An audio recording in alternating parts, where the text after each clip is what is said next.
right? I'm not doing hate speech.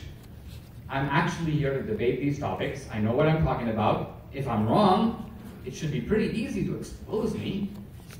But the very fact that they won't take something and even treat it as news, that's the ultimate in fake news. What would you do about DACA and immigration more broadly? Yes.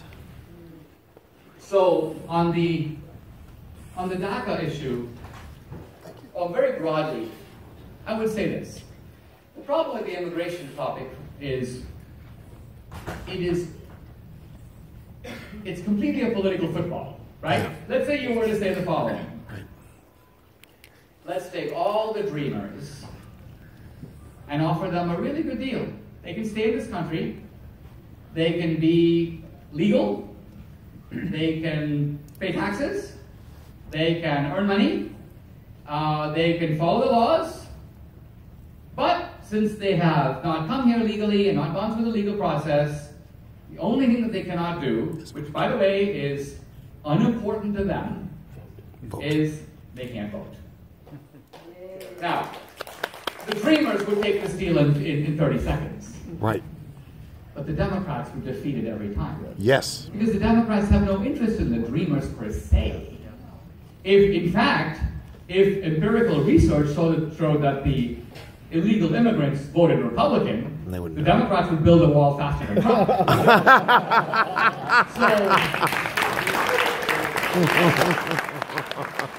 That's it. You know it's true.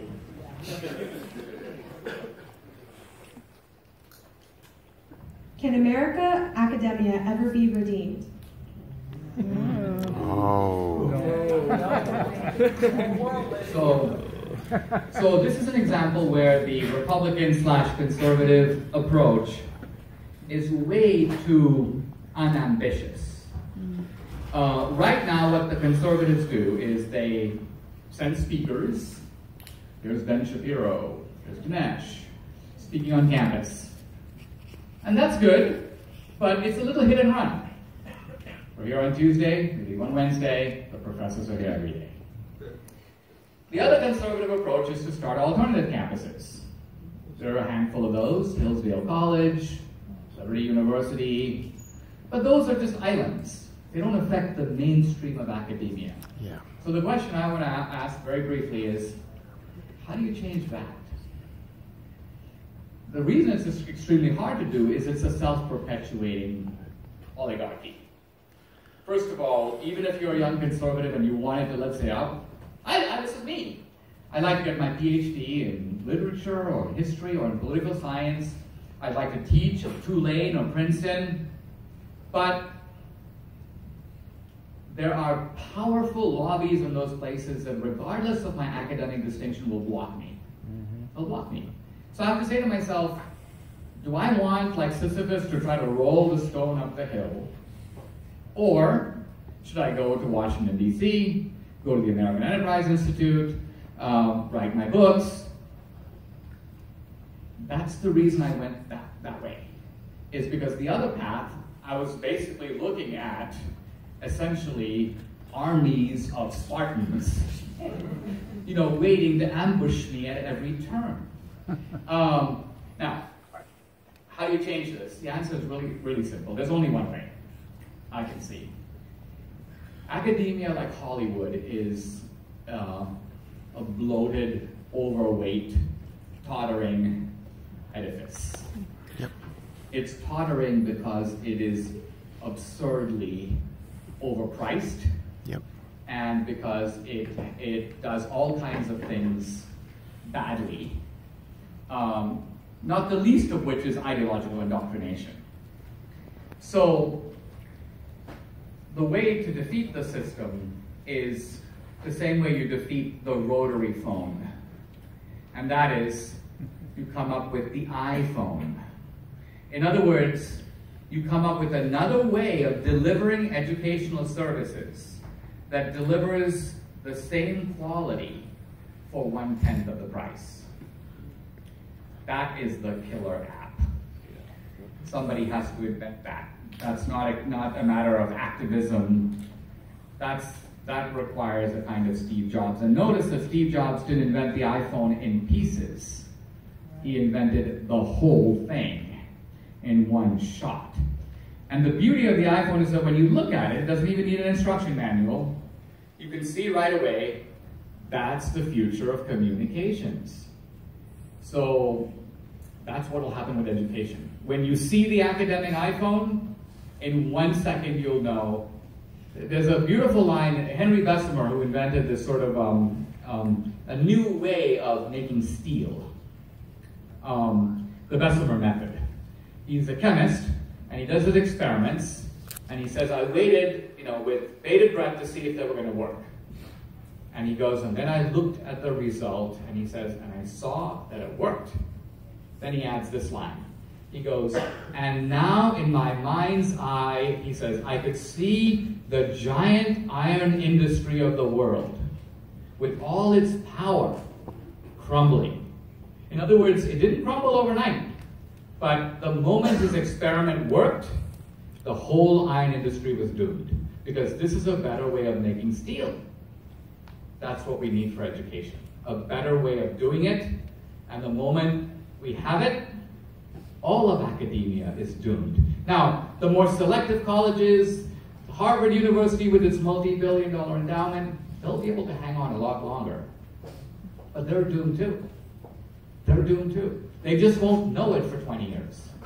Everybody else will be doomed immediately. But even those guys will be doomed eventually. So that's where we're going. And I don't know when it's going to happen, but I think, let's take a couple more and then we'll wrap up. Well, unfortunately, this will be the last question. Okay. Where do you see America in 10 years? So,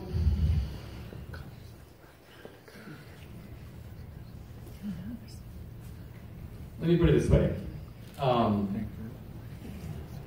To me, we are at one of those moments in American history where the American dream hangs in the balance. Here's what I mean by the American dream. When I came to America, I was 17 years old, I had $500 in my pocket. I kind of looked at this society and I realized that here's a society where the guy who's at the bottom, who is hardworking and smart and creative, is going to rise up the ladder really quickly. But I also noticed something else, because I didn't see myself as hardworking and smart. I said to myself, the really beautiful thing about America is that people who are not very smart and kind of stupid and not very hardworking and not creative also have a good life. I'm like, even that guy has a nice house and 2 cars in his driveway, and if he's in California, sometimes he's got a pool in his backyard. So a country that provides for the stupid, not just for its best. I'm like, this is amazing. This is amazing. So sign me up. Now, Jeez. But the whole system depends on the ladder. The ladder. The problem is that we now have in America another system, and in fact, this is what's messing up our whole immigration policy. It's the introduction by the Democrats of the rope. The rope. So here's the ladder. Climb up the ladder. How far you get is going to be based on you. It's luck, it's effort, but it's you. It's your luck. The rope is kind of like this. We, the Democrats, the Clintons, the Obamas, the Pelosi's, we're on top of the building. You immigrants are like down there. We're going to let down a rope.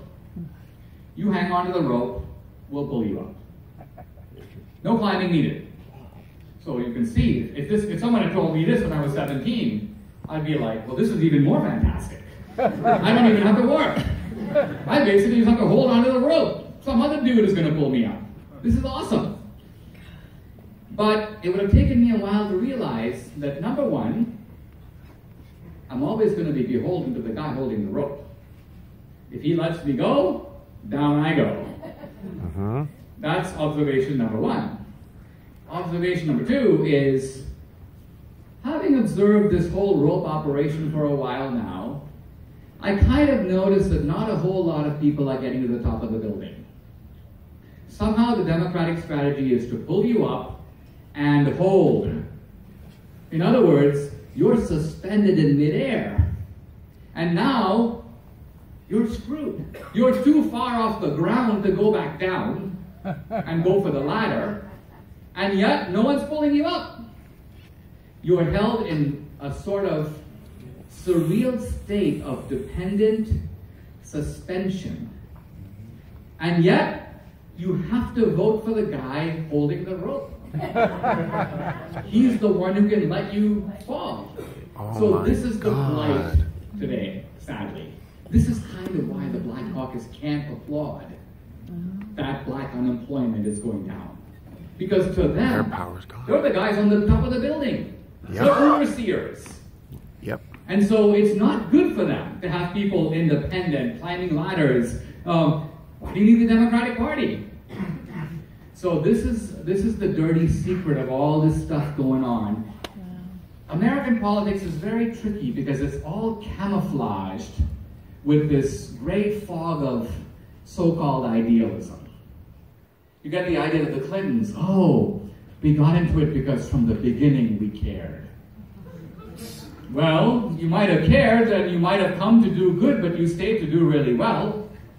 You're about the only people in America who've gone from 0 to